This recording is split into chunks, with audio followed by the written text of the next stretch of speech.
काय तुम्ही या भेटीविषयी पहिल्यांदा सांगा? मला असं वाटतं की मुख्यमंत्री झाल्यानंतर फडणवीस साहेबांची भेट झाली नव्हती.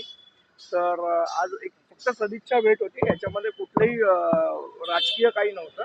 सदिच्छा भेट होती आणि त्यासाठी ते आलेले. तुम्ही जरी सदिच्छा भेट म्हणत असला तरी आगामी निवडणुका आहेत, त्यात मुंबई महानगरपालिकेची निवडणूक आहे, काही वेगळी समीकरणं होऊ शकतात.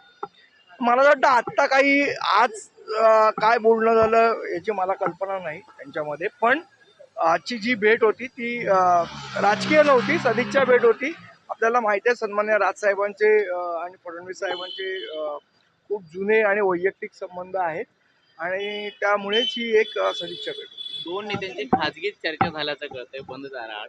काही वेगळे मुद्दे होते, कारण विधानसभा निवडणुकीच्या निकालाच्या अनुषंगानं राज ठाकरेंनी काही वेगळी मतं मांडलेली होती आणि ती अगदी भाजपच्या विरोधामध्ये होती. तर त्या अनुषंगानं काही चर्चा नाही, मुळात मी तुम्हाला तेच सांगितलं की राजकीय म्हणणं किंवा राजकीय भूमिका ह्या वेगळ्या असू शकतात, पण वैयक्तिक संबंध हे महाराष्ट्रामध्ये प्रत्येक राजकारणी लोकांचे एकमेकांशी असतात. तर आजची जी भेट होती ही एक सदिच्छा भेट होती. याच्यामध्ये राजकीय काही नव्हतं. अमित ठाकरेंना त्या मेळाव्यामध्ये राज ठाकरे यांनी थेट भाजपवर टीका केलेली होती. देवेंद्र फडणवीस यांचं सुद्धा नाव टीकेदरम्यान राज ठाकरे यांनी घेतलेलं होतं. मग आज तो विषय निघाला नाही, त्या विषयावर काहीच चर्चा झाली नाही. मी मुळात सांगितलं की राजकीय भूमिका या वेगळ्या वेगळ्या असू शकतात, पण वैयक्तिक संबंध हे वेगळे असतात.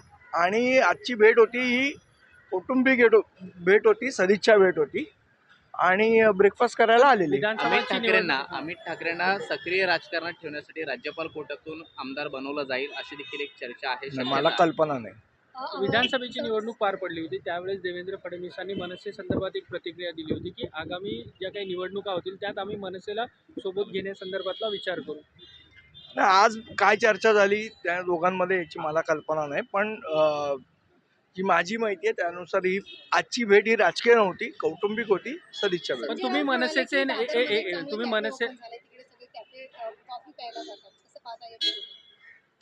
संजय राऊत दुसरीकडे कुठे जातात ते मला वाटतं पवार साहेबांच्या बंगल्याच्या बाहेर झाडू मारायला जातात का? पवार साहेबांकडे कशाला जातात, मग झाडू मारायला जातात का संजय राऊत? तुम्ही मनसेचे नेते आहात. मनसेने लोकसभा आणि विधानसभेला भाजपला पाठिंबा दिला होता. लोकसभेला दिला होता, विधानसभेला काही जागांवरती एकमेकांना पाठिंबा दिला होता. मनसेच्या नेत्यांचं, कार्यकर्त्यांचं म्हणणं आहे की थेट आता महायुतीमध्ये किंवा भाजपसोबत थेट असलं पाहिजे पाठिंबा. मला वाटतं आज युतीच्या चर्चाबद्दल बोलणी नव्हती. आजची भेट ही कौटुंबिक होती. ज्यावेळेला राजकीय चर्चा होईल निश्चितपणे आम्ही तुम्हाला सांगू. पहिली भेट आहे आणि या भेटीतून चर्चेची कुठेतरी सुरुवात होईल अशी शक्यता.